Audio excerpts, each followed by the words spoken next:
बिस्मिल्लाहिर्रहमानिर्रहीम, अस्सलाम वालेकुम। मेरा नाम है फ़िज़ा नाइत और आप देख रहे हैं एजुकेशनल साइकिल। आज की जो हमारी वीडियो है इसमें हम सीखेंगे कि एक नेटिव की तरह हम इंग्लिश को कैसे बोल सकते हैं। जो स्पीकिंग है वो आज की वीडियो में हम सीखेंगे लाइक अ नेटिव। तो आज की वीडियो बहुत ज़्यादा इम्पोर्टेंट होने वाली है। इसमें आपको कुछ की एलिमेंट जोन से हैं, जैसे नेटिव स्पीकर जोन से हैं वो इंग्लिश बोलते हैं, वो भी आप सीखेंगे, देखेंगे और एट द एंड आपको बहुत ज़्यादा चीज़ों का पता चलेगा और आई होप कि ये इंग्लिश इम्प्रूवमेंट में भी आपकी बहुत ज़्यादा मदद करेगी आज की वीडियो। तो वीडियो के एंड तक मेरे साथ रहें और अगर आप मेरे चैनल पे नए हैं तो प्लीज़ मेरे चैनल को सब्सक्राइब कर दें, शेयर करें, कमेंट्स करें और अगर आपको कोई चीज़ समझ में नहीं आती तो वो आप मुझसे कमेंट सेक्शन में पूछ सकते हैं। तो वीडियो को स्टार्ट करते हैं। सबसे पहले इंट्रोडक्शन है हमारे पास। तो इंट्रोडक्शन में हम ये देखते हैं कि जो इंग्लिश स्पीकिंग है लाइक अ नेटिव, ये सिर्फ इस ये नहीं होती कि आपकी ग्रामर बिल्कुल परफेक्ट होनी चाहिए, आपका सेंटेंस स्ट्रक्चर ठीक होना चाहिए, ग्रामर ठीक हो, आपके स्पेलिंग्स ठीक हो, मतलब it's not about grammar only. English speaking like a native is not about grammar only. It means sounding natural, confidence and fluent. इसका मतलब ये होता है कि आपका एक्सेंट भी उनकी तरह हो, आप नेचुरल साउंड करें, कॉन्फिडेंट हो और फ्लुएंट हो अपनी इंग्लिश बोलने में। तो आज की जो वीडियो है इसमें ये आपको कुछ टिप्स देगी, टेक्निक्स देगी और प्रैक्टिस के ज़रिए आप अपनी जो है इंग्लिश को इम्प्रूव कर सकते हैं। देन आप जो नेटिव स्पीकर्स हैं उनकी तरह बात भी कर सकते हैं। तो सबसे पहले अगर हम की एलिमेंट्स देखें, जो नेटिव लाइक इंग्लिश के हैं, की elements of native like English, तो वो हमारे पास यहाँ 5 हैं। सबसे पहले है pronunciation and accent, vocabulary and phrasal verbs, intonation and stress, listing and imitation, confidence and consistency. तो ये 5 हमारे पास की एलिमेंट्स हैं ऑफ नेटिव लाइक इंग्लिश के।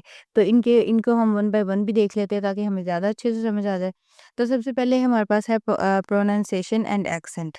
Learn correct pronunciation of words, focus on sounds that are different in your native English, use apps like Forvo और Youglish for practice tongue twisters to improve clarity. तो इसमें यही है कि आप अपना accent, अपनी प्रोनाउंसिएशन को कैसे करेक्ट कर सकते हैं। तो आपको ये चाहिए कि जो आप वर्ड्स प्रोनाउंस करते हैं उसको गूगल पे भी सर्च करें, उसको देखें। आप ये 2 ऐप्स यूज़ करें, फॉरवर्ड और यूक्लिश जोन्स, या प्रैक्टिस के लिए। और जितना आप टंग ट्विस्टर्स की प्रैक्टिस करेंगे उससे भी बहुत क्लैरिटी आती है और आपकी इंग्लिश जो है वो इम्प्रूव होती है।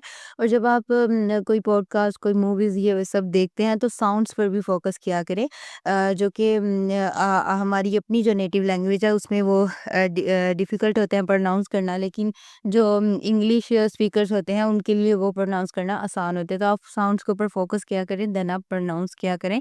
इससे आपका जो एक्सेंट है वो भी ठीक होगा। अगर आपकी आगे हम वोकैब्युलरी और फ्रेजल वर्ब्स की बात करेंगे, हमारा सेकंड एलिमेंट है। तो हम जानते हैं कि नेटिव स्पीकर्स जौन से हैं वो फ्रेजल वर्ब्स को यूज़ करते हैं, जैसे give up, put off, put on, take of.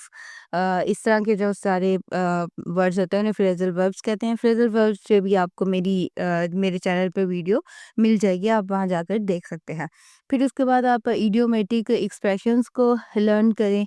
ये भी बहुत ज़्यादा हमारी मदद करते हैं इंग्लिश को बोलने में और बहुत अच्छा हमारी जो है वो इंग्लिश स्पीकिंग हो जाती है, फ्लुएंट हो जाती है। इडियोमेटिक एक्सप्रेशंस की अगर हम बात करें तो इडियोमेटिक एक्सप्रेशंस का मतलब होता है कि जिनका लिटरल मीनिंग तो कुछ और होता है, लेकिन वो जौन से वो जब हम यूज़ करते हैं तो वो कोई और मीनिंग देते हैं, जैसे कि ब्रेक द आइस। अब इसका मतलब ये नहीं कि आप बर्फ़ तोड़ रहे हैं एंड ऑल दैट। इसका मतलब ये है कि अगर सब खामोश बैठे हैं तो उसमें अगर कोई एक बंदा बोलता है तो इट मीन्स यहाँ हम यूज़ करते हैं ब्रेक द आइस, कि उसने और यहाँ हम ये वाला इडियोमेटिक एक्सप्रेशन जो सा है वो यूज़ करते हैं। तो आपको इडियोमेटिक एक्सप्रेशंस सीखने चाहिए, अपनी फ्रेजल वर्ब्स को यूज़ करना चाहिए लाइक नेटिव स्पीकर्स, और अपनी वोकैब्युलरी को ज़्यादा से ज़्यादा एक्सपेंड करें ताकि ज़्यादा से ज़्यादा आपके पास वोकैब्युलरी हो बोलने के लिए। और ये एक्सपेंड हो सकती है थ्रू रीडिंग, वॉचिंग मूवीज़ या फिर पॉडकास्ट देखिए आप इस तरह के, ताकि आपकी वोकैब्युलरी इन्हेंस हो। Keep a personal vocabulary journal, आप अपने पास भी एक पर्सनल आपका जो जर्नल है वोकैब्युलरी का वो भी रख सकते हैं। इससे भी बहुत ज़्यादा आसानी होती है। आगे हम इन बात करें तो हमारे पास है इंटोनेशन एंड स्ट्रेस, ये भी एक बहुत की एलिमेंट है। English is a stress timed language. तो जो स्ट्रेस है सेंटेंस के अंदर वो इम्पोर्टेंट वर्ड्स पर आप देखा करेंगे नेटिव स्पीकर्स कौन-कौन से वर्ड्स पर किसी सेंटेंस में स्ट्रेस देते हैं। स्ट्रेस देना होता है कि एम्फसाइज़ करना, ज़ोर देकर जो कुछ लफ्ज़ों को हम बोलते हैं, पढ़ते हैं उसे हम स्ट्रेस कहते हैं। तो ये आप देखा करेंगे कि सेंटेंसेस में कौन से वर्ड्स हैं, क इम्पोर्टेंट वर्ड्स हैं जिन पे स्ट्रेस देना बहुत ज़रूरी है। फिर उसके अलावा जो इंटोनेशन है वो भी जो उनकी है मीनिंग्स को जो है वो चेंज कर देती है और ये भी बहुत ज़्यादा ज़रूरी हमारे पास होती है। आप जैसे कि क्वेश्चन वर्सेस स्टेटमेंट तो आप इंटोनेशन के ज़रिए भी अपनी जो-सी है वो इंग्लिश को आप इम्प्रूव कर सकते हैं। और इसका यही सबसे अच्छा तरीका है आपका प्रैक्टिस करने का कि आप पॉडकास्ट को देखें, टीवी शोज़ को देखें। इंटोनेशन का अगर मैं आपको मतलब बताऊँ तो इंटोनेशन का मतलब होता है कि राइज़ एंड फॉल जो लैंग्वेज के अंदर होता है ना कि कौन से वर्ड्स कौन-सी एक सेंटेंस के अंदर कुछ वर्ड्स आपको ज़रा हाई पिच में बोलने हैं, कुछ लो पिच में बोलने हैं। Rise and fall of the voice जो-सा होता है आपका उसे हम इंटोनेशन कहते हैं। तो इसका सबसे बेहतर तरीका ये होता है कि आप प्रैक्टिस करें ज़्यादा से ज़्यादा सुनने की या पॉडकास्ट देखें, टीवी शोज़ देखें ताकि आपका जो है ये इम्प्रूव हो।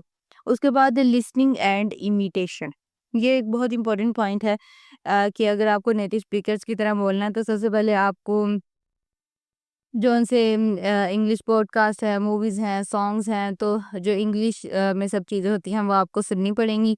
फिर आपको नेटिव स्पीकर्स जैसे बोल रहे हैं, उनके बाद आप रिपीट करें। इसे हम शैडोइंग टेक्नीक कहते हैं। फिर आपको अपने आप को रिकॉर्ड करें, फिर कंपेयर करें कि आप कैसा बोल रहे हैं और वो कैसे बोल रहे हैं। तो अपने रिदम को pay attention to rhythm and flow तो ये एक बहुत एक अच्छा तरीका है कि आप उन्हें इमिटेट करें, जैसे वो बोल रहे हैं, वैसे आप कोशिश करें कि आप भी बोलें। और फिर रिकॉर्ड करेंगे और जब कंपेयर कंपेयर करेंगे तो तब ज़्यादा क्लियर हो जाएगा कि वो कैसा बोल रहे हैं और आप कैसा बोल रही हैं। उसके बाद ये बहुत एक इम्पोर्टेंट पॉइंट है कॉन्फिडेंस एंड कंसिस्टेंसी। तो कभी भी अपनी मिस्टेक्स से आपको बिल्कुल भी फ़ियर नहीं महसूस करना चाहिए क्योंकि मिस्टेक्स जो-सी होती हैं वो लर्न करने के लिए हेल्पफुल ही होती हैं। और आप रोज़ाना बोलें अपने साथ इवन या शीशे के आगे खड़े होके आप प्रैक्टिस कर सकते हैं। इंग्लिश क्लब्स जो उनसे होते हैं उन्हें जॉइन करें और ऑनलाइन स्पीकिंग ग्रुप्स भी होते हैं उधर आप जाके अपनी इंग्लिश को इम्प्रूव कर सकते हैं। Consistency is the key to sounding natural ये एक बहुत इम्पोर्टेंट पॉइंट है कि आप कंसिस्टेंट रहें। अगर आप ये कर रहे हैं कि आपने एक दिन ये सब किया है, सीखा है लेकिन फिर आप दूसरे दिन वो नहीं कर रहे, फिर आप कोई चौथे पाँचवें दिन कर रहे हो। अगर आप कंसिस्टेंट नहीं तो आप नहीं सीख सकते और कॉन्फिडेंस और कंसिस्टेंसी बहुत ज़्यादा इम्पोर्टेंट है। टू लर्न इंग्लिश तो ये एक बहुत इम्पोर्टेंट पॉइंट है जो आपको याद रखना है। अगर इसमें मैं आपको टिप्स देना चाहूँ तो वो यही है कि आप रोज़ाना कोई 10 मिनट्स के लिए लाउड बोलें और मतलब रीड भी करें तो या बहुत ऐसे ऊँचा करें या फिर अगर आप बोल रहे हैं थोड़ा ऊँचा बोलें ताकि आपको खुद भी पता चले आप कैसा साउंड कर रहे हैं।